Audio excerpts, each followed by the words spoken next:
అభివృద్ధికి, రాజధాని డెవలప్మెంట్ కి వాటికి రెఫరెండంగా ఏమన్నా ఉంటాయని అనుకుంటున్నారా ఈ ఎన్నికలు? అట్లయితే నేను అనుకోను. స్థానిక ఎన్నికల్లో ఇంతకు ముందు కూడా జగన్ గెలిచాడు, ఆ తర్వాత ఓడిపోలేదా?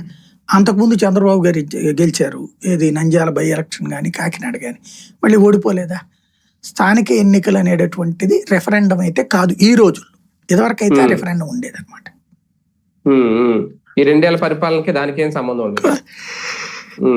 సార్, మరొక అంశం, నిజంగా అంటే లోకేష్ గారు నిన్న దీని గురించి మాట్లాడారు, ఎన్నికల గురించి. ఈ 2 ఏళ్ళు ఏం చేసాం, పరిపాలనకు సంబంధించి ప్రజల్లోకి వెళ్ళాలి, మీరు మాట్లాడాలి, రేపు ఆగస్టు 15 కూడా అందరూ డెవలప్మెంట్ గురించే మాట్లాడాలి వేదిక మీద అనేది బాబు గారు చేసిన సూచనలు. భవిష్యత్తులో ఇవన్నీ చూస్తా ఉంటే భవిష్యత్తులో క్యాబినెట్ మార్పు అనేది ఏమన్నా ఉండబోతుందా అతి త్వరలో? ఆ సంకేతం ఏమన్నా వస్తుందా? ఏం కనిపించట్లేదు. మేబీ స్థానిక ఎన్నికల తర్వాత ఏమన్నా తీసుకుంటారేమో, ప్రస్తుతానికైతే అట్లాగేం కనిపించట్లేదు. కాకపోతే మా నాన్న ముఖ్యమంత్రిని నడిపేది నేనే కదా, గుర్తుంచుకోండి అని చెప్పి, అందుకని క్యాబినెట్కి ముందు ఆయన బ్రేక్ఫాస్ట్ అరేంజ్ చేసి వాళ్ళతో మాట్లాడటం, అంటే తనకేం కావాలో తన మీటింగుల్లో చెప్తున్నాడు లోకేష్, అది వీళ్ళు అమలు చేయాలి.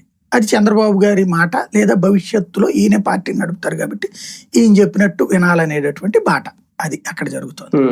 సీట్ల లెక్కల్లో ఏమన్నా సర్దుబాటు చేసుకోవాల్సి వస్తుందా 3 పార్టీలు, లేదంటే అక్కడ లెక్కల దగ్గర ఏమైనా తేడాలు వస్తాయి? అంటే ఒక ప్రెషర్ అయితే ఉంది, అది హైయెస్ట్ ఈ మొత్తం గొడవలో జనసేన మీద ప్రెషర్ ఎక్కువ ఉంది, పవన్ కళ్యాణ్ మీద ప్రెషర్ ఎక్కువ ఉంది. ఎందుకు అంటే ఇప్పుడు కనుక ఇప్పుడు ఇన్నేళ్ల నుంచి కష్టపడ్డటువంటి వాడికి ఇప్పుడు కూడా అవకాశం రాలేదనుకోండి, సాంతం రాజకీయ సన్యాసం చేసుకుని ఇంటికి వెళ్ళి పడుకోడు.